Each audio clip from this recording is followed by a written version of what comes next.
c'est maintenant l'heure dans toute liberté sur LCI. Vous le savez, 1 heure de décryptage, de débat sans tabou et sans langue de bois, en toute liberté donc. Édition spéciale évidemment aujourd'hui.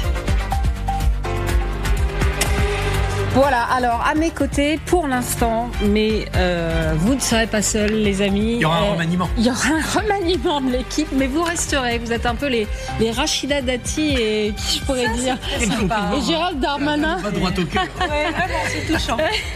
Donc Christophe Barbier, éditorialiste politique LCI, et puis Natacha Polony, éditorialiste évidemment, et aussi et surtout maintenant directrice de la revue L'Audace, qu'on recommande à absolument tout le monde. Alors, cette journée spéciale, évidemment, on le dit, une journée décisive pour Sébastien Lecornu. 10h, premier conseil des ministres. 13h15, il a convié tous ses ministres avec leurs conseillers parlementaires, ainsi que des députés des groupes Ensemble pour la République, Horizon, Modem, mais aussi les députés Lyot, pour un déjeuner à Matignon. Natacha, on sent que vous avez envie d'y être et d'y participer. Une réunion se tiendra à Matignon autour de Sébastien Lecornu avant le discours de politique générale de 15h avec les ministres du camp du député gouvernemental, et donc discours de politique générale et donc journée décisive. Et donc qu'est-ce qui va se passer, Christophe?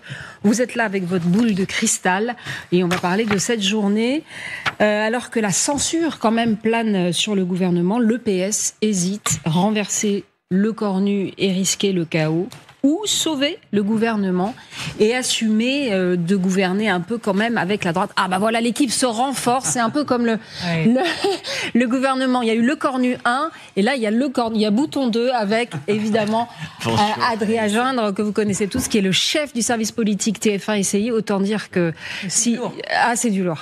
Et puis Guillaume Oda qui est journaliste étranger, journaliste LCI. Donc j'étais en train de dire que alors que la censure plane sur le gouvernement, le PS hésite, renverser Lecornu et risquer le chaos, ou sauver le gouvernement et assumer en quelque sorte de gouverner un peu avec la droite, une gauche qui est tiraillée entre, on dirait quoi, calcul personnel, moral, stratégie, Adrien, pendant que évidemment Sébastien Lecornu compte ses alliés.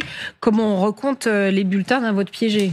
Il y a l'alternative de se dire, est-ce qu'on fait le saut dans la grande inconnue? C'est-à-dire, est-ce qu'on est prêt à risquer la dissolution sans garantie de ce qui pourra en sortir pour les uns et pour les autres? Ou le pari de se dire, on peut encore compter sur un chemin avec le gouvernement sans perdre trop de plumes. En fait, le souci, c'est que cette réponse, elle n'est pas simple à porter pour le PS, parce que c'est un groupe qui est lui-même très divisé.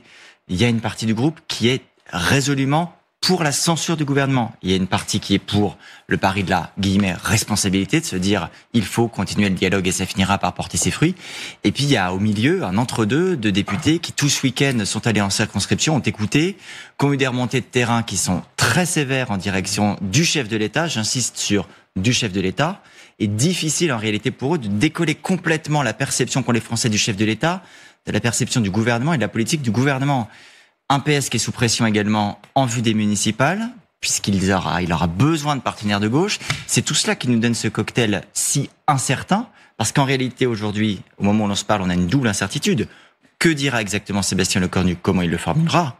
Et quel va être le rapport de force au sein du PS dans les discussions dans la journée? Parce que le rapport de force, Adrien, si on regarde le graphique là, de l'Assemblée, ils ne leur est pas exactement favorable, ils sont 69, ils sont faiseurs de roi quand même. Absolument, et l'une des questions, c'est est-ce que le PS va réussir à garder son unité? Est-ce que tout le groupe va avoir le même vote sur la question de la censure, ou est-ce qu'on va assister à une cassure? Il suffit d'une vingtaine de voix à peu près qui viendraient du PS pour faire basculer l'Assemblée du côté de la censure. Vingtaine de voix, c'est pour ceux qui sont favorables à la censure, pas du tout inatteignable. C'est un scénario qu'on ne peut pas exclure, balayer d'un revers de la main comme s'il était improbable. Bonjour Arthur Delaporte, vous êtes porte-parole du PS et député du Calvados. Est-ce que vous êtes bien avec nous? Bonjour monsieur.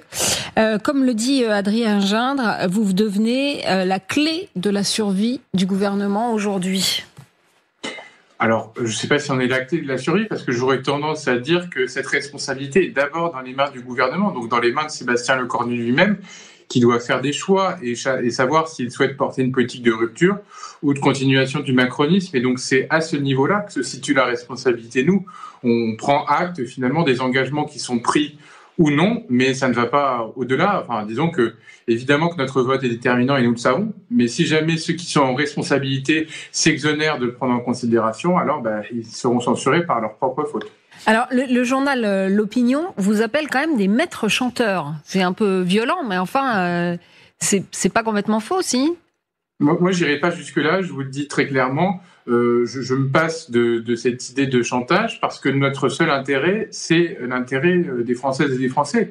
C'est de dire, est-ce qu'on arrive à avoir des victoires pour nos concitoyens ? Est-ce qu'on arrive à les protéger de l'austérité budgétaire et de payer pour les classes moyennes et populaires toujours plus de contributions, tandis que les riches seraient épargnés. Donc ça, c'est la question de la justice fiscale. Et puis, est-ce qu'on arrive à avoir des victoires symboliques qui marqueraient finalement la fin du macronisme, avec en particulier la suspension de la réforme des retraites ? Guillaume ? Oui, Arthur Delaporte, bonjour. Adrien Gindre a posé quand même un peu les termes du débat. Il y a du tiraillement en interne au sein du Parti socialiste. Côté Matignon et Élysée, on a déjà un argument affûté. Si in fine vous censurez, censure égale dissolution, dissolution égale élection, élection égale RN au pouvoir et le PS en portera la responsabilité. Alors dites-nous comment ça se passe un peu en interne. Vous préférez quoi, le demi-scalp de la réforme des retraites à présenter à vos électeurs, ou vous êtes plutôt côté dissolution? Comment ça se passe à l'intérieur du parti? Racontez-nous un peu. Alors non, je ne vais pas vous raconter ce qui se passe à l'intérieur du parti, parce que les positions publiques que nous avons, et vous aurez essayé de le savoir par ailleurs, mais nous, ce qu'on dit, c'est très clair, c'est en effet la suspension pleine et entière de la réforme des retraites, pas une demi-mesure, parce que nous n'avons pas peur en soi de la dissolution. Ce que nous disons, c'est que nous souhaitons l'éviter, et donc nous souhaitons que le gouvernement prenne des engagements forts de rupture, tout simplement parce que je ne crois pas que cela changerait fondamentalement la situation politique. Mais s'il devait y avoir des solutions, nous serions prêts à repartir devant les électeurs, parce que nous n'avons pas de problème à dire que nous avons cherché d'abord à défendre leurs intérêts. Hier, Gérald Darmanin était au centre pénitentiaire de Réau en Seine-et-Marne, et il vous a fait cette petite déclaration. On l'écoute.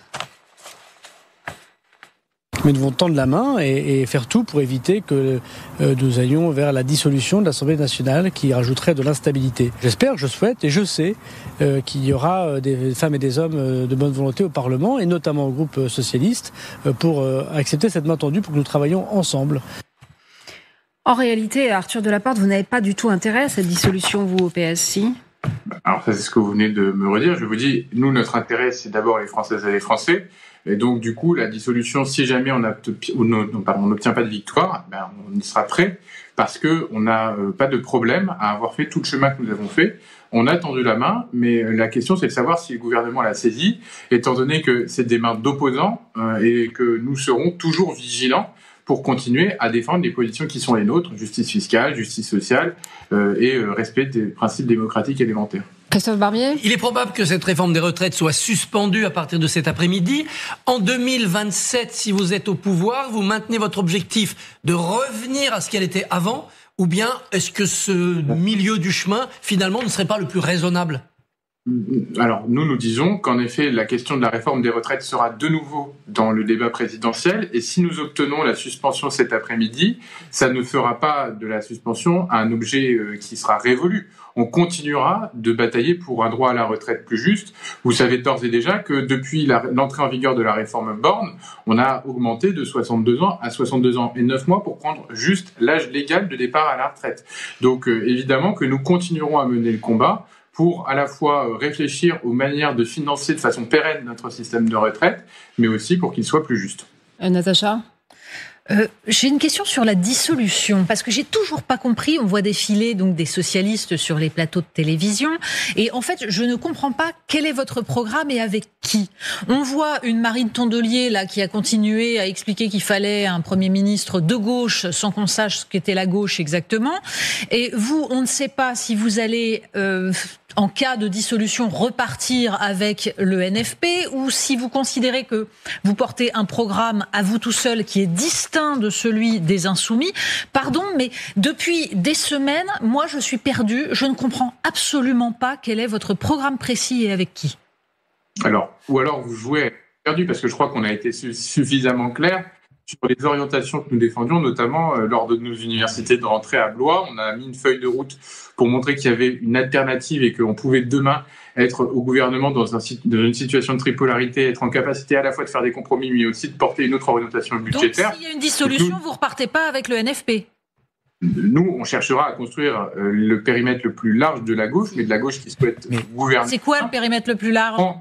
Vous savez, on s'est réunis au début de l'été dans ce qu'on appelle le format bagneux, c'est-à-dire avec les écologistes, avec les anciens insoumis, avec celles et ceux qui cherchent à construire une candidature unitaire à gauche pour la présidentielle. Et je crois que ce périmètre-là... Donc vous nous dites là que vous ne repartirez pas avec les insoumis ? Alliance électorale. Moi, je ne suis pas premier secrétaire du Parti socialiste. On fait de coalition électorale au lendemain d'une dissolution. Je vous dis juste que voilà le périmètre que nous cherchons à construire aujourd'hui, parce que tant qu'il n'y a pas de dissolution, notre échéance électorale majeure, ça reste 2027. Et donc c'est à cela que nous nous préparons avec les écologistes, avec les communistes, avec les anciens insoumis, avec le Parti Génération, parce que nous considérons qu'en effet, il faudra trouver une candidature commune si nous voulons faire obstacle à la victoire de l'extrême droite. Donc c'est à partir là que nous réfléchissons au projet, que nous réfléchissons aux voies et moyens pour désigner une candidature commune.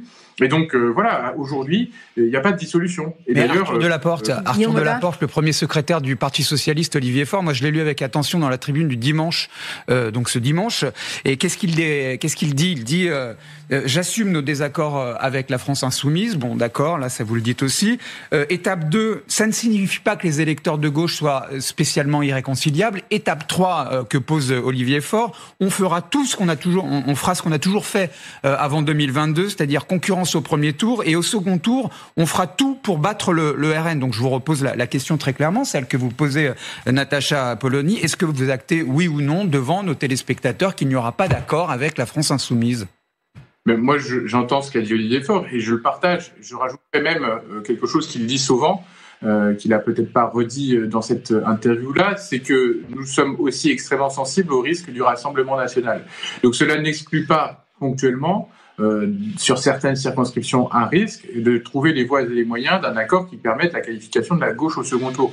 Mais évidemment que quand la qualification de la gauche est qualifiée au second tour, la reconduction d'un accord électoral intégral, comme ça a été le cas en 2022 et 2024, n'est pas forcément l'option privilégiée à ce stade. Donc du cas par cas, mais ça les électeurs vont le comprendre ou pas ? Le cas par cas, en fait, en réalité ? Moi, je crois que les électeurs, ils attendent de nous un projet, une orientation politique et une capacité à incarner une alternative gouvernementale. C'est ce que nous avons fait depuis 3 mois maintenant, en montrant qu'on était prêt à poser un projet sur la table, qu'on était prêt à gouverner, qu'on avait à la fois une équipe et des talents, et qu'on était déterminé à faire une autre orientation politique que l'orientation macroniste. Donc je crois que si vous allez devant les électeurs pour leur expliquer que le macronisme c'est fini, qu'ils peuvent avoir la gauche et une meilleure vie demain, eh bien je crois qu'ils seront sensibles à cela. Et que si nous montrons que nous sommes la force qui peut gouverner, que nous sommes en capacité aussi de rassembler la gauche qui souhaite gouverner, eh bien peut-être, et je le crois, qu'ils nous feront confiance. Adrien Jeanne. Une question, Arthur Delaporte, sur les heures qui viennent de s'écouler et les heures qui s'écouleront jusqu'à 15 heures, jusqu'à la déclaration de politique générale du Premier ministre. Est-ce que vous avez eu, vous ou d'autres responsables du PS, des contacts avec Sébastien Lecornu, avec son tout nouveau ministre du Travail, Jean-Pierre Farandou, qui est en charge désormais du dossier des retraites, ou est-ce que vous souhaitez encore en avoir d'ici cet après-midi pour pouvoir jusqu'au bout tenter le chemin du dialogue ? Ou est-ce que vous considérez que désormais c'est on attend 15 heures et on verra ? J'aurais tendance à dire que le sort est jeté, comme une locution latine le dit parfois. Non, je crois que on n'a pas eu d'appel. En tout cas, dans les derniers échanges que j'avais pu avoir hier avec notamment Olivier Faure, il n'avait pas été appelé par Sébastien Lecornu récemment. Donc voilà, ils ont choisi de continuer à fonctionner en vase clos, c'est leur droit, sachant que par ailleurs nos positions étaient sur la table et bien connues de tous. On a vu Sébastien Lecornu à plusieurs reprises ces dernières semaines et à chaque fois on lui a dit la même chose. On lui a dit quelles étaient nos positions, on lui a dit qu'il y avait 3 grands axes, la suspension de la réforme des retraites, la justice fiscale par la mise à contribution des plus grandes fortunes et la justice sociale en préservant les classes populaires et moyennes et en revalorisant leurs salaires. Donc voilà, aujourd'hui, ce que nous portons est connu. Et il n'y a pas de suspense de ce point de vue-là. Donc si Sébastien Lecornu souhaite en tenir compte, eh bien nous le verrons cet après-midi. S'il souhaite considérer que ça n'a aucune importance, eh bien dans ce cas-là, il sera censuré. Aléa Jacques Taest, nous dites-vous, Arthur Delaporte. Écoutez ce qu'a dit Louis Alliot, le maire RN de Perpignan, il y a quelques heures. Si si par je ne sais quel tour de passe-passe, ils arrivaient à ne pas voter la censure par un accord plus ou moins discret avec le Premier ministre sur les retraites, s'il dit le mot qui va bien, ce que je trouve assez pathétique aussi. Suspension, le mot magique. Oui, d'accord, enfin bon, c'est pas sérieux en fait. Eh bien, je pense que le Parti socialiste s'abîmera et que leur électorat, je pense, aux élections municipales, leur feront porter cette responsabilité. Vous êtes d'accord ? Moi, je vous dis, aujourd'hui, notre détermination, c'est celle de changer la vie des Françaises et des Français. Et je crois que nombre d'électeurs sont là du cirque médiatique, de l'instabilité politique. Mais nous, ça ne sera pas la stabilité à n'importe quel prix, c'est la stabilité dans la justice. Et donc, aux élections municipales, nous serons aussi déterminés à montrer que les collectivités locales, dont les socialistes sont finalement parmi les plus grandes forces politiques à l'échelle locale, finalement, on est aussi ce vecteur à la fois de stabilité et de justice et même de filet de protection quand l'État est défaillant à l'échelle locale. Et donc, nos maires sortants n'auront aucun problème à défendre leur bilan parce qu'il est bon, et nos candidats sont déjà à pied d'œuvre pour incarner le rassemblement à gauche et l'alternative au macronisme. Donc voilà, moi j'ai aucun sujet à dire qu'il y a aujourd'hui deux échelons différents, même si à l'échelle locale, évidemment, le macronisme n'est pas plus populaire qu'à l'échelle nationale. Et nous ne sommes pas, à l'échelle locale comme à l'échelle nationale, dans une situation d'être des soutiens du gouvernement. Nous sommes dans une opposition ferme, mais pas dans une opposition, en effet, démagogique comme le Rassemblement national. Mais vous ne risquez pas donc une LRisation, si j'ose dire, c'est-à-dire une implosion entre ceux qui pourraient avoir envie de voter la censure et ceux qui ne voudront pas la voter. Vous savez, le Parti socialiste est un grand parti, il a souvent connu des tensions et toujours survécu. Nous sommes encore là aujourd'hui pour montrer que nous avons un objectif, c'est d'abord nos concitoyennes et nos concitoyens. Donc voilà, il y a toujours des débats. Ils sont toujours difficiles parce que c'est là en l'occurrence des dilemmes. Nous, on ne veut plus voir les macronistes au pouvoir, mais on veut aussi trouver des solutions à la crise que nous connaissons. Est-ce que les annonces seront à la hauteur de nos attentes ? Je ne sais pas, et cet après-midi, nous le verrons bien. Voilà, on verra cet après-midi. On apprend, merci beaucoup à Arthur Delaporte, vous êtes porte-parole PS et député du Calvados. On apprend que le Conseil des ministres vient d'être reporté. Adrien Gindre, ça me dit quoi ça ? Alors, il faut avoir en tête que le chef de l'État est rentré cette nuit du déplacement qu'il avait en Égypte et qui s'est terminé très tard hier soir. Donc en fait, on est dans un double agenda, à la fois l'agenda du président de la République et puis la finalisation jusqu'à la dernière minute des textes de loi, mais qui en réalité étaient ficelés ces dernières heures, puisque je rappelle que ce matin, on a en présentation en Conseil des ministres à la fois le projet de loi de budget pour l'État, budget de financement de la sécurité sociale, un projet de loi de lutte contre la fraude. C'était tout ce package-là que Sébastien Lecornu avait dit vouloir présenter, très conséquent. D'ailleurs, on l'a vu jusqu'à ce week-end, puisque toutes les procédures qui sont dues sur ce type de texte, à savoir envoi au Conseil des finances publiques, au Conseil d'État, se sont faites dans des délais anormalement compressés. Donc on a une nouvelle illustration du fait que décidément le calendrier sera contrarié jusqu'au bout. Christophe, le PS, là, à quoi ils jouent ? Les équilibristes, les opportunistes ? Natacha me disait en coulisses, je suis pas techniquement suffisamment, comment dirais-je, psychanalytiquement. Disons que, pour le dire très poliment, je ne suis pas suffisamment tacticienne pour comprendre. C'est-à-dire justement dans la mesure où j'essaye de penser le temps long, le bien commun, etc. J'ai du mal à comprendre la logique du Parti socialiste. C'est pas la période. Il y avait les kremlinologues dans le temps, les solférinologues. Bon, oui, évidemment. Alors le PS, il cherche tout simplement à être gagnant-gagnant. Il veut être restauré comme parti de gouvernement. Nous réformons le pays, nous apportons des acquis sociaux aux Français. Ils peuvent les obtenir sans salir les mains, simplement par la pression sur la censure. Abandon du 49.3, suspension de la réforme des retraites. S'ils vont vers leurs électeurs avant les municipales en disant « Regardez, on est 69, on a réussi à obtenir ça », c'est bien. Mais ils veulent aussi, dans ce gagnant-gagnant, l'autre victoire. C'est la victoire électorale. Les municipales, avec l'impact de ce qui peut se passer, la présidentielle 2027. Comment redevenir la référence de gauche pour être le successeur de François Hollande et de François Mitterrand. Or, pour ça, il leur faut à tout prix se détacher de la France insoumise, qui est quand même un trou noir, sans non plus être ceux qui rompent une certaine forme d'union de la gauche, et retrouver de la crédibilité sans être le parti de la rigueur ou du CICE ou du social-libéralisme. C'est un jeu d'équilibrisme très compliqué. Pendant ce temps-là, ça a un avantage pour eux. On parle plus du leadership. On cherche plus qui peut mener cette affaire. Glucksmann est aux abonnés absents depuis une dizaine de jours. Il est plus dans le c'est coup. vrai. Ça se passe au Parlement.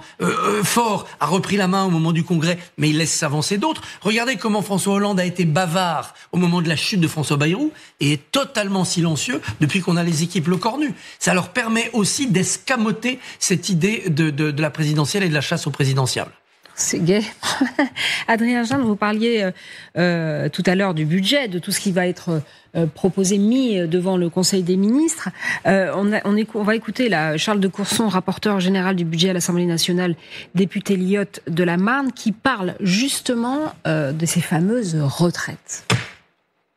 On attend une mesure concernant la réforme des retraites. Laquelle ? Et sur l'âge. Laquelle exactement ? Sur l'âge. Eh bien, qu'on arrête d'augmenter l'âge légal, qui était d'une injustice sociale fondamentale. Voilà. Au moins qu'il y ait un geste dans cette direction. Quels sont les mots que vous voulez entendre pour être convaincu ? La suspension jusqu'aux prochaines élections présidentielles. Alors, un point pour suspension. On écoute maintenant Philippe Aghion, prix Nobel d'économie. Il était sur France Inter ce matin. Je dirais, plutôt que le mot suspension, je dirais interruption d'horloge. Ce qu'on dit, c'est qu'on arrête l'horloge. Moi, je suis pour une interruption d'horloge entre maintenant et 2027. Et puis en 2027, il y aura un nouveau gouvernement, un nouveau président. Eh bien, ils proposeront s'ils veulent changer, mais ça reprend. S'il ne se passe rien, on reprend. L'horloge reprend à ce moment-là. Alors, donc, il y a un certain, comment dirais-je, niveau de vocabulaire. On ne sait pas si on parle de gel, de suspension, d'interruption d'horloge. Suspendre les retraites, c'est une manière élégante de dire on verra plus tard, Adrien. On pourrait même ajouter décalage. C'était le mot du président de la République et de l'Élysée, décalage. En fait, tout ça, ça se résume assez simplement et assez techniquement. La réforme des retraites, c'est plusieurs mesures. C'est effectivement l'augmentation de l'âge légal de départ à la retraite. Quand on dit 62 ans et 9 mois aujourd'hui, qui doivent être portés à 64 ans. Bon, ça, c'est presque la partie la plus facile, entre guillemets, parce que c'est la mesure sur laquelle aujourd'hui il y a le plus grand consensus. Ça ne veut pas dire l'unanimité, mais un consensus, puisqu'il y a à la fois des voix, à gauche, bien sûr. On vient de le voir, Lyotte, chez les indépendants. Certaines voix à droite également, malgré tout, qui disent, comme l'économiste Philippe Aghion, on peut envisager de mettre cette mesure-là sur stop. Suspendu, décalé, gelé, ce que l'on veut, mais sur stop. On arrête d'augmenter l'âge légal de départ. En fait, le nœud de ce qui se joue cet après-midi, c'est de savoir si on va ou pas continuer d'augmenter la durée de cotisation nécessaire, le nombre de trimestres nécessaires pour partir à la retraite, et à quel rythme. Et c'est sur ce point-là qu'il y a le plus gros suspense. Très sincèrement, impossible de vous dire ce que va dire Sébastien Lecornu cet après-midi, parce qu'en réalité, même ses soutiens les plus proches n'ont pas idée du côté duquel la pièce va retomber. Donc, en réalité, c'est sur cette mesure-là que tout se cristallise. Et ça a un impact majeur, parce que continuer d'allonger la durée de cotisation, ça permet aussi de faire rentrer de l'argent dans les caisses. Tout stopper, c'est là qu'on atteint le scénario le plus coûteux, le plus difficile à supporter pour les finances et le plus porteur de conséquences à très court terme. Et là, un décalage de cette mesure-là, même de quelques mois, même d'un an, aurait pour le coup des conséquences budgétaires très importantes. C'est donc en réalité là le nœud du problème. Donc l'allongement de la durée de cotisation. Natacha, on présente ça comme une pause sociale. Tout le monde un peu présente ça comme une pause sociale. Vous y voyez une pause démocratique ou un réel aveu d'impuissance ? Non, j'y vois surtout le fait que depuis des années, on n'a pas su expliquer aux Français quels étaient les liens entre la question des retraites, la question de la création de richesses, la question du rapport entre les générations. Regardez, cette histoire de durée de cotisation et d'âge légal, par exemple, c'est symptomatique. Il faut quand même se souvenir que la réforme à point que voulait Emmanuel Macron et pour laquelle il avait été en partie élu en 2017, qui serait passée, la CFDT était OK, justement, elle parlait pas de tout ça. Puisque l'idée était d'individualiser. Ça passait. Comment ça s'est planté ? Parce que Édouard Philippe, pour envoyer un signal à ses troupes de droite, a voulu absolument un âge pivot à 64 ans. Or, il y a contradiction entre la logique de durée de cotisation et la logique d'âge pivot, d'âge précis, puisque la question c'est à quel âge on a commencé à travailler. Il n'y a aucune raison que moi, qui ai commencé à travailler à 27 ans après des études longues, je parte au même moment que quelqu'un qui a commencé à 19 ans. C'est d'une injustice totale et c'est ça le problème de cette réforme. Si on ajoute à ça une réflexion de fond, c'est-à-dire le fait qu'on a des Français aujourd'hui actifs sur qui repose toute la difficulté. Ces Français actifs ont l'impression que le travail ne paye pas, qu'ils ne s'en sortent pas. Donc ils se disent, au moins, je veux l'horizon de la retraite. Mais ce qu'on ne leur dit pas, c'est que cet horizon de la retraite, si on le maintient comme ça, pour l'instant, nous sommes un des pays qui traite le mieux ses retraités, en particulier les retraités les plus riches. Donc ça se fait en fait au détriment des actifs.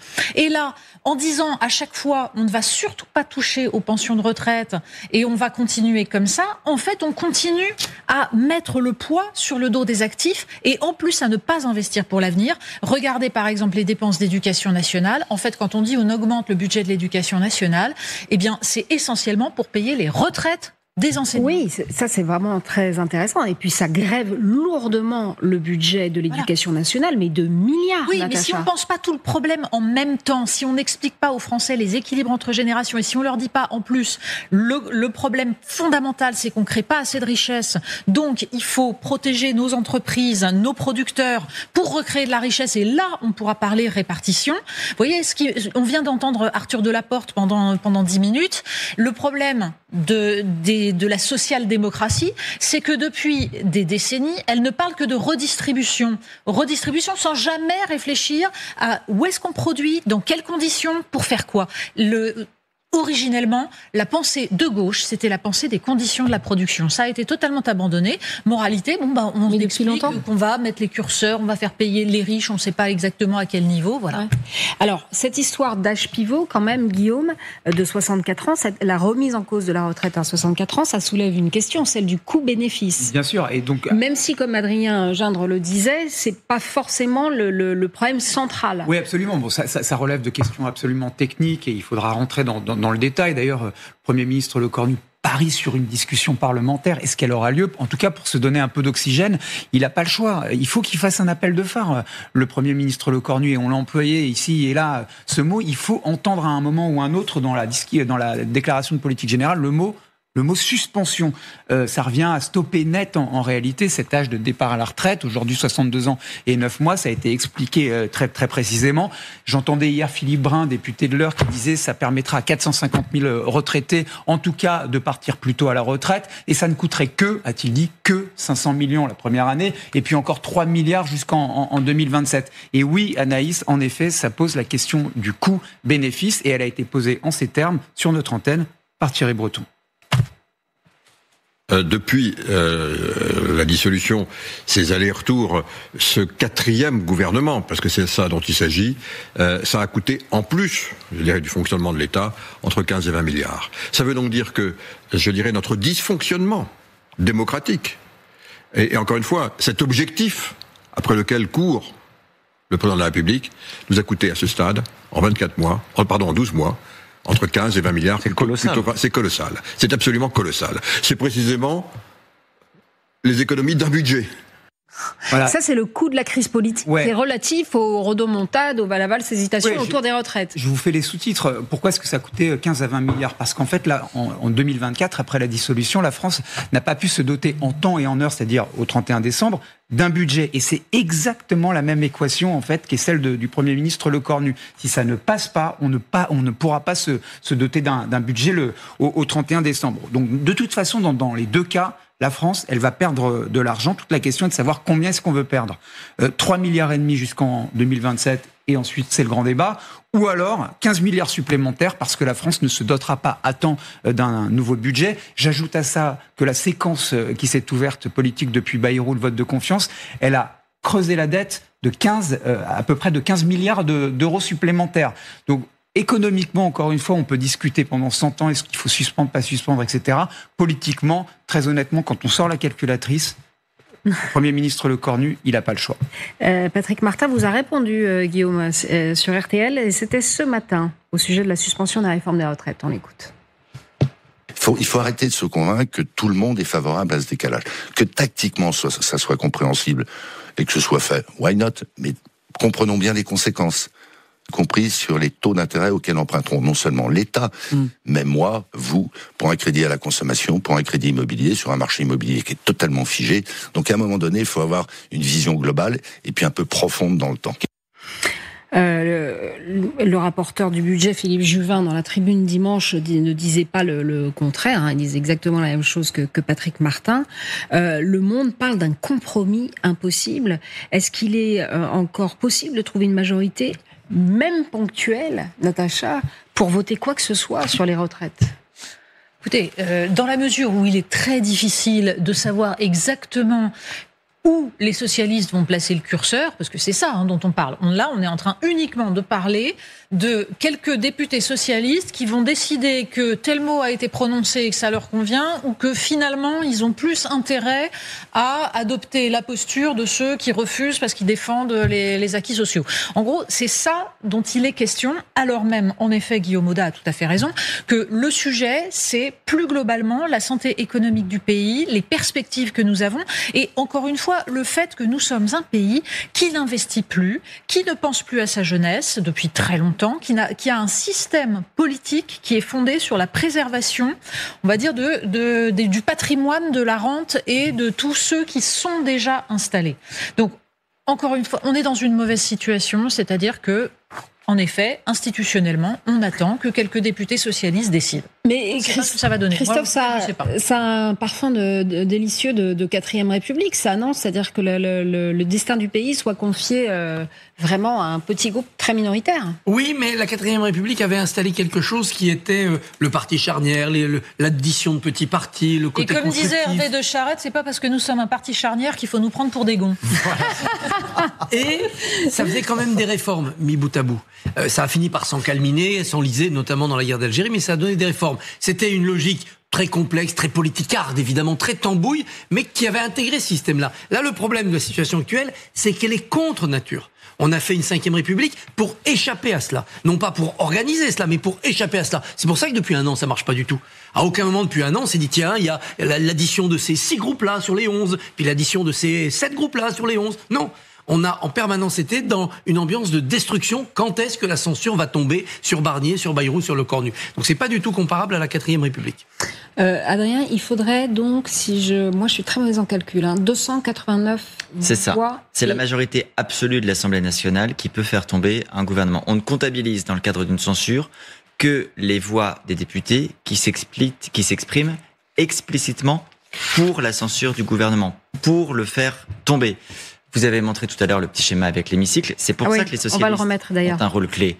Parce qu'il y a des groupes dont on sait déjà quel sera leur vote, quels que soient les mots utilisés. Vous allez nous faire un peu de pédagogie à Gindre, si vous voulez bien. Si on le prend allez, on va commencer par la gauche de l'écran. Parti communiste, censure. LFI, censure. Écologiste, censure. Socialiste, point d'interrogation. L'IOT, on peut avoir 2-3 individualités qui basculent dans la censure et ça peut avoir une importance même si leur président de groupe vient d'entrer au gouvernement. Les démocrates, pas de censure. EPR, pas de censure. Horizon, pas de censure même si la suspension de la réforme des retraites leur donne des boutons comme à certains des députés de la droite républicaine, mais pas tous.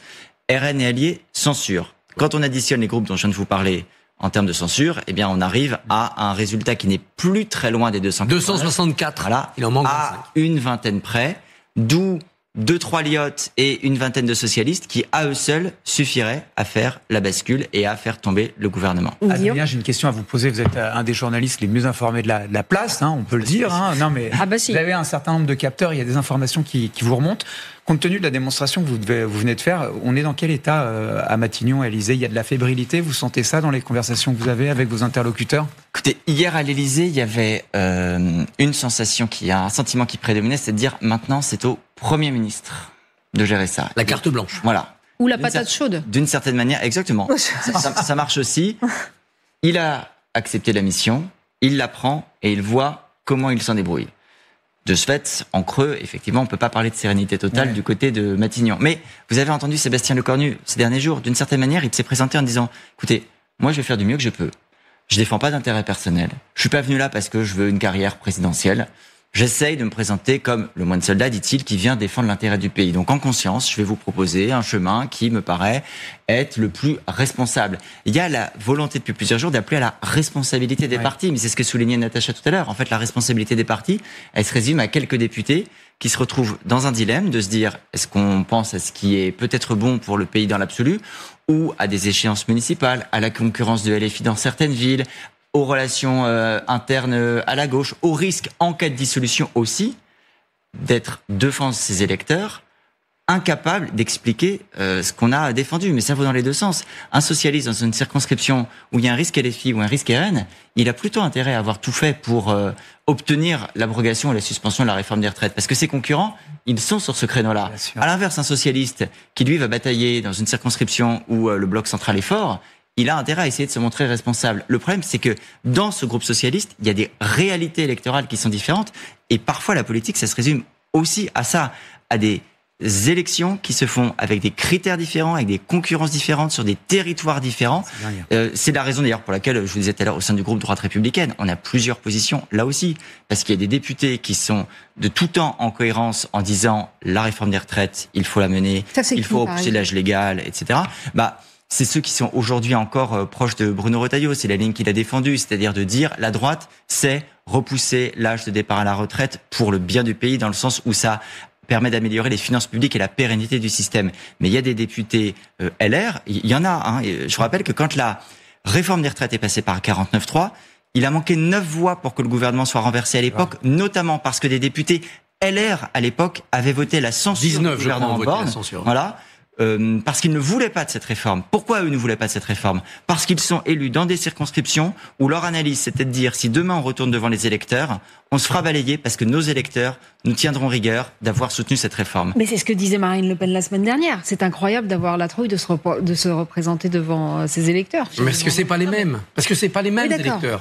Si vous êtes élu dans l'Ouest français LR ou si vous êtes élu dans l'Est confronté à DRN, vous n'avez pas les mêmes discours à tenir. Et c'est pareil pour le PS, comme l'expliquait Adrien. C'est pour ça que le Cornu a une vraie piste pour passer. Il a la capacité d'enterrer le macronisme. D'un côté, pour éviter la dissolution et donc d'envoyer ses partis dans des situations très compliquées. De l'autre, enterrer le macronisme pour sauver Macron. Parce que s'il y a dissolution et une nouvelle assemblée ingouvernable, la crise, elle remonte à l'Élysée. Donc si Emmanuel Macron veut faire encore 15-18 mois tranquille à l'Élysée, il a intérêt à ce que le Cornu passe cet après-midi. Et donc il a intérêt à lâcher sur les retraites. Lâcher quoi? 500 millions en 2026, 3 milliards après? Qu'est-ce que c'est par rapport aux enjeux français? C'est énorme pour la symbolique, c'est pas si énorme que ça pour l'arithmétique. Vous savez, s'il se passe au Proche-Orient un événement catastrophique et que le pétrole bondit, s'il y a un krach boursier ou un retour de la Covid, ça sera bien pire. Donc Macron, s'il veut avoir une fin de présidence tranquille, doit laisser le Cornu sacrifier ce pilier du macronisme qu'est la réforme des retraites. Alors, enterrer le macronisme pour sauver Macron. Vous comprenez le Barbier, vous, Natacha? Non, mais Christophe Barbier vient en effet de résumer ce qui se passe dans la tête de ceux qui nous gouvernent. Et c'est là où il y a quelque chose de consternant. Nous sommes bien d'accord. D'ailleurs, votre visage, Anaïs, en écoutant Christophe Barbier, montrait que vous êtes totalement en phase avec les Français, c'est-à-dire effarés, consternés, scandalisés. Pourquoi? Parce qu'en effet, ce sont bien ces calculs-là qui sont à l'heure. Alors même, voilà, durer le plus longtemps possible, se dire est-ce que ça je m'y accroche ou est-ce que je m'y accroche pas? C'est-à-dire qu'il n'y a aucune structure, aucune cohérence. J'y insiste tout à l'heure quand je parlais de la réforme des retraites. J'essayais d'expliquer une chose. Une politique, c'est pas dans tel domaine je vais tenir tel discours, dans tel autre je vais tenir tel discours. C'est une vision d'ensemble des équilibres du pays, des choix de société qu'on fait. Dans quelle société voulons-nous vivre? Est-ce que nous voulons vivre dans une société qui écrabouille sa jeunesse pour permettre à ceux qui ont déjà du patrimoine, de la rente et qui sont installés de se sentir bien et de ne pas faire le moindre effort? Ou est-ce que nous considérons que l'avenir de notre pays, c'est la jeunesse, ce sont ceux qui rentrent sur le marché du travail, ce sont les entreprises qui se créent, auquel cas il faut orienter, faire des choix. La politique, ça s'appelle faire des choix. Mais si on les explique aux gens, si on explique que c'est pour le bien de tous, ils sont capables d'entendre. Si on explique à des retraités que baisser un tout petit peu leur pension permet de faire vivre leurs petits-enfants, ils sont parfaitement capables de l'entendre. En revanche, ça nécessite d'avoir des politiques responsables qui dessinent l'ensemble du paysage et qui sont cohérents eux-mêmes. Or, nous avons des politiques irresponsable. Ça nécessite aussi une période féconde pour ce type de discours noble. Et ça, c'est plutôt une grande campagne présidentielle qu'une fin de règne, comme on la vit actuellement. Donc on voit se développer ces asticots de la décomposition politique qui s'appellent les politiciens. C'est-à-dire, tout pour ma pomme. Je veux rester encore un peu ministre, je veux me faire élire ici, je veux préserver mon capital dans les sondages. Guénaud, dans le Figaro, Henri Guénaud distinguait les politiciens, les opportunistes, les hommes et les femmes politiques qui gèrent comme ils le peuvent les portefeuilles qu'on leur donne, et sans doute qu'il y a beaucoup d'hommes et de femmes politiques dans cette équipe, et puis les hommes et les femmes d'État qui ont cette vision, l'intérêt supérieur du pays, l'intérêt général, quitte à dire des choses désagréables mais de manière pédagogique. Ces hommes et ces femmes d'État aujourd'hui, on les voit pas. Notre but, c'est de les laisser sortir, de les laisser pousser pour l'horizon 2020. Peut-être est-ce Sébastien Lecornu qui a pris le moine soldat, comme le rappelait Adrien Gindre, qui a pris 11 points dans les sondages récemment, qui est en train, de la popularité d'attitude, ça. Qui est arrivé à l'Élysée et où on retrouve évidemment Léonard Attal. Léonard, donc le Premier ministre est arrivé à l'Élysée pour une discussion avec le président dans cette journée décisive. C'est tout à fait ça. Sébastien Lecornu et son cortège viennent d'arriver au palais de l'Élysée pour un entretien avec Emmanuel Macron. Rien d'extraordinaire. La tradition veut que le chef de l'État s'entretienne avec son Premier ministre avant de réunir le Conseil des ministres. Seule chose inhabituelle ce matin, ce Conseil des ministres est décalé, nous dit-on, d'1 heure. Il devait débuter à 10h, ce sera finalement 11h.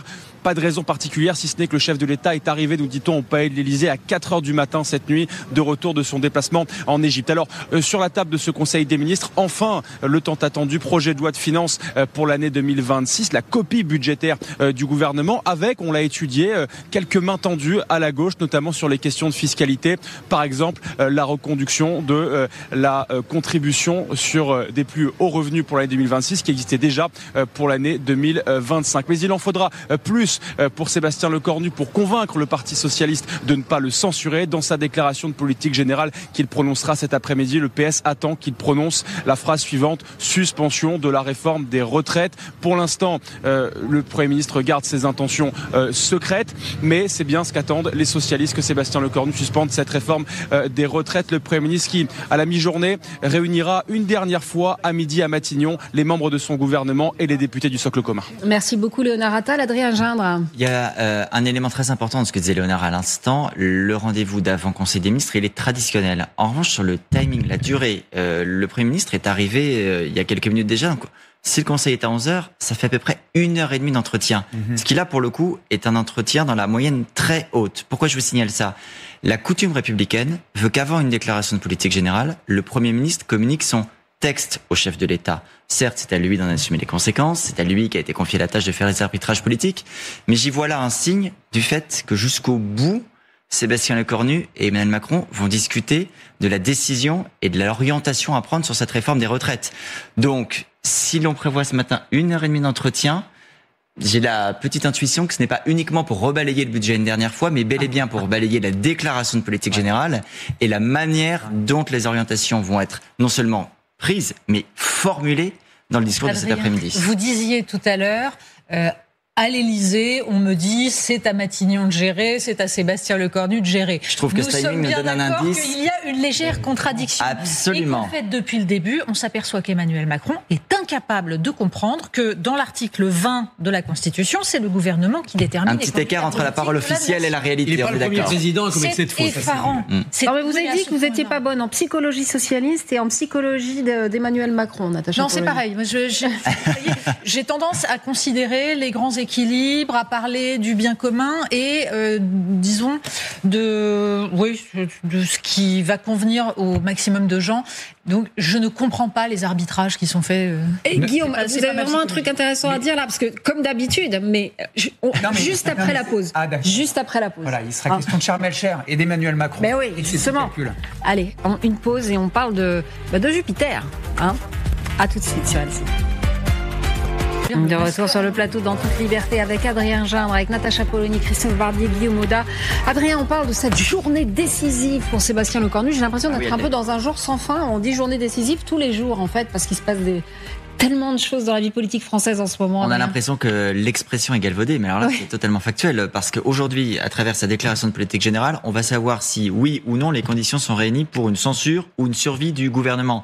Donc, décisif pour ce gouvernement Lecornu 2, assurément, puisqu'il a, en quelques lignes, en quelques mots, cet après-midi, la capacité de prolonger son bail à Matignon ou de l'interrompre. Parce que Arthur Delaporte, le député PS que vous écoutiez et que vous interrogiez tout à l'heure, avait raison sur un point. les positions du PS, elles sont relativement connues.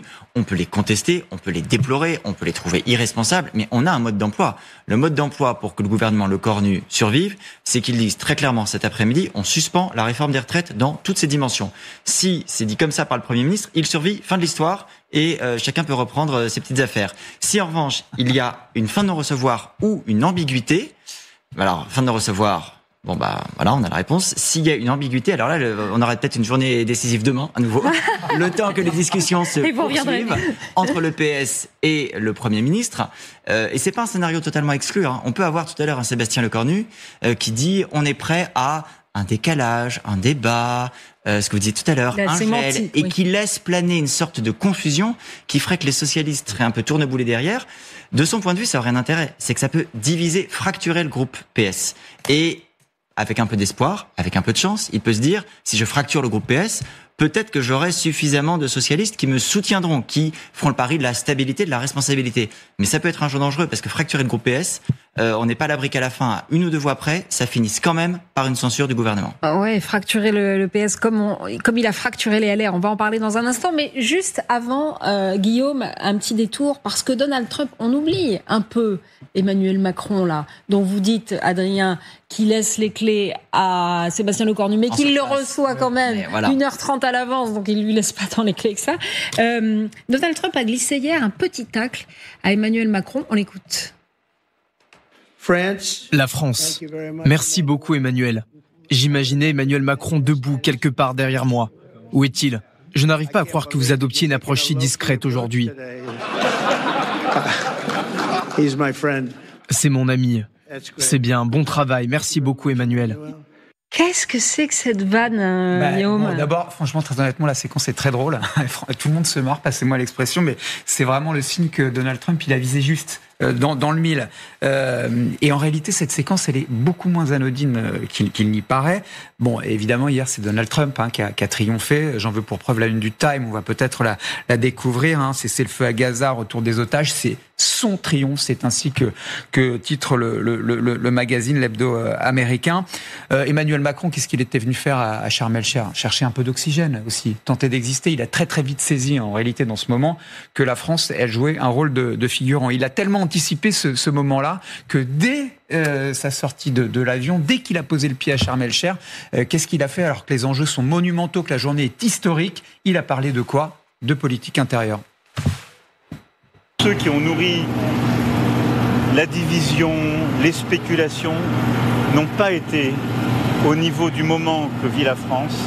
Les forces politiques qui ont décidé la censure de François Bayrou et les forces politiques qui ont joué la déstabilisation de Sébastien Lecornu sont les seuls responsables de ce désordre. Moi, j'assure la continuité, la stabilité, je continuerai de le faire. Mais vous imaginez, on est à Sharm el-Sheikh dans le moment historique, c'est le président de la République, on est à l'étranger et il nous fait du Lecornu, du Bayrou sur le tarmac d'un aéroport égyptien au moment où on parle de Gaza et de l'avenir du Proche-Orient. C'est pas du tout la coutume et l'usage. Et il a dit, bon voilà, les forces politiques, elles doivent se ressaisir. Moi, je suis là pour œuvrer à la stabilité.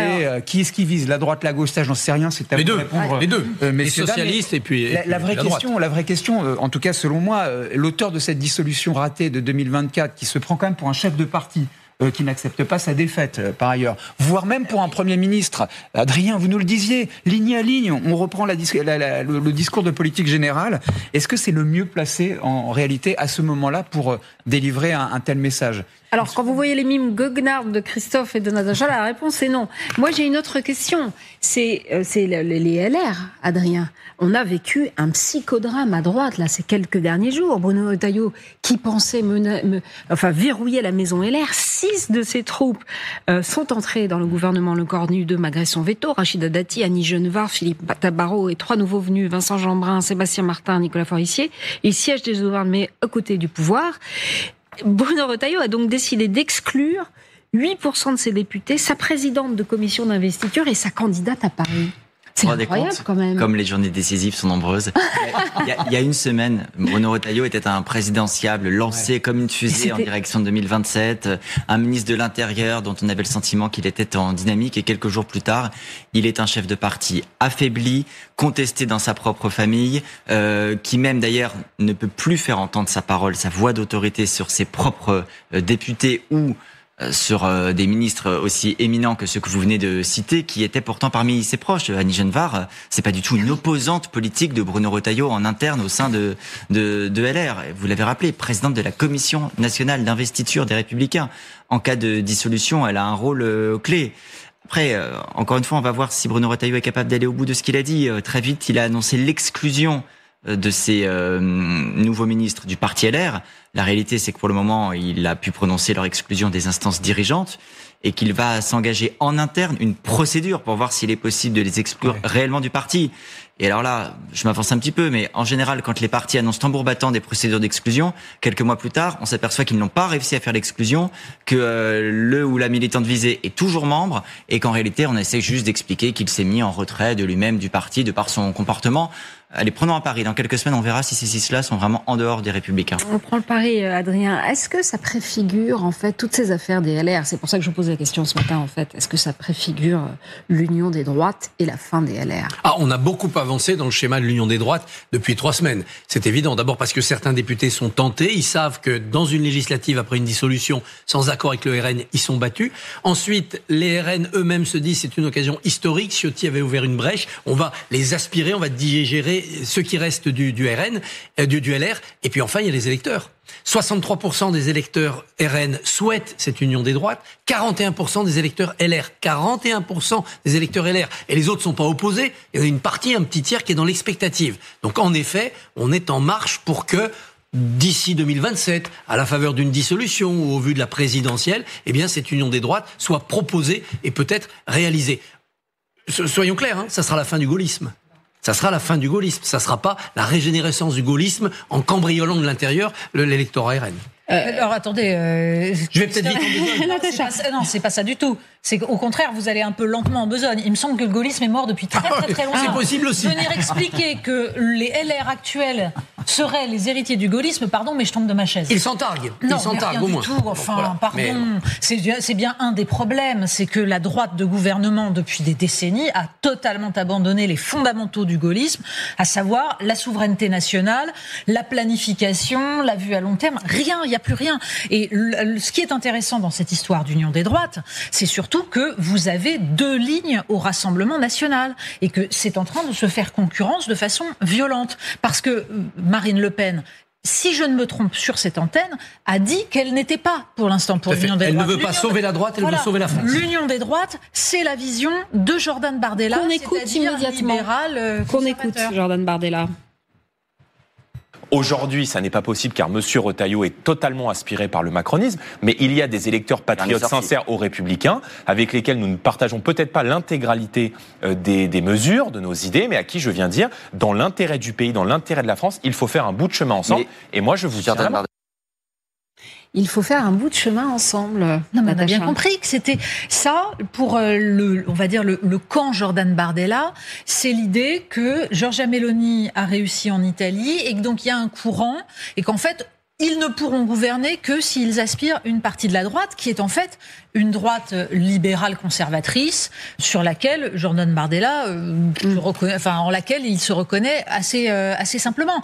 La question, c'est que cette contradiction, en fait, elle peut être gommée en cas de victoire. Et c'est tout le problème de la vie politique. C'est que quand il y a une victoire, il y a un élan qui permet d'effacer les incohérences. Et puis on s'aperçoit après, avec l'exercice du pouvoir, qu'en fait, les incohérences réapparaissent. C'est ce qui est arrivé à Emmanuel Macron, c'est ce qui est arrivé à beaucoup d'autres avant, c'est que quand on n'a pas une vision cohérente du pays, il y a un moment où ça se paye. Guillaume ? J'ai une question à vous poser, Adrien, une question assez technique, mais vous avez mentionné tout à l'heure Annie Genevard, donc ministre de l'Agriculture, dont il se dit qu'elle était au bord des larmes pour défendre la participation, c'est la sienne, au gouvernement, et il se trouve qu'elle était à la tête de la commission d'investiture envers les municipales et éventuellement des législatives. Comment est-ce qu'on fait techniquement dans cette configuration-là ? Il y a des instances de sanctions au sein de LR. Après, est-ce que Bruno Retailleau va être totalement suivi ? Le fait est qu'il a quand même une majorité dans les instances dirigeantes et disciplinaires. Donc, on va dire numériquement, sa décision peut être suivie. Le souci, c'est qu'en effet, encore une fois, Annie Genevard, ce n'est pas n'importe qui.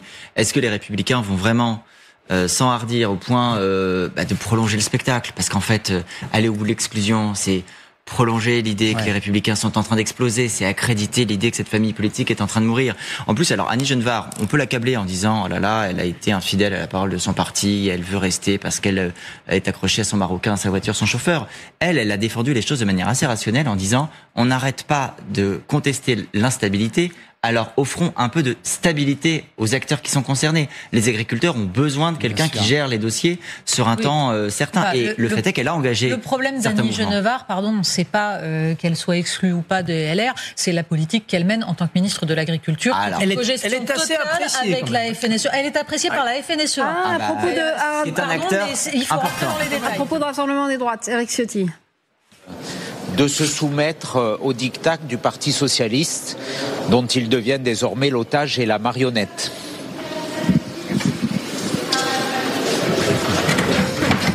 Salut Adrien, ciao. Voilà, alors c'était Éric Ciotti à l'Assemblée nationale. Tout le plateau se carapate pour laisser arriver Franck Louvrier, Valérie Trierweiler, Pascal Perry et toute l'émission de David Doucan. On va rejoindre Léonard Attal à l'Élysée. Est-ce que Léonard est là ? Je suis là, tout à fait, je vous entends. Premier ministre, il est toujours. Oui, je suis là. Oui, je vous entends. Que se passe-t-il à l'Élysée ? Le Premier ministre y est toujours. Adrien Gindre nous disait qu'il était arrivé très en avance par rapport à ce qui se fait normalement. Tout à fait.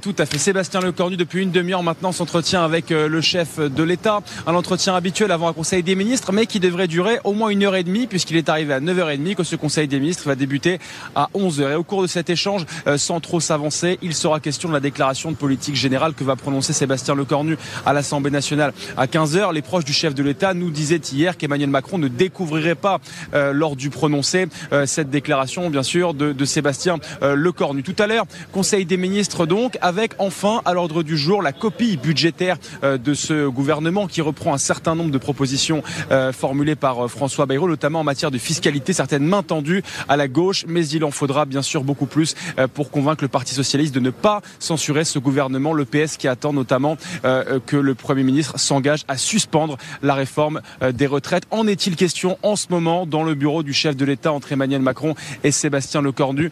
Probablement le Premier ministre qui à la mi-journée tout à l'heure réunira une dernière fois les membres de son gouvernement, ses ministres, mais aussi les députés du socle commun.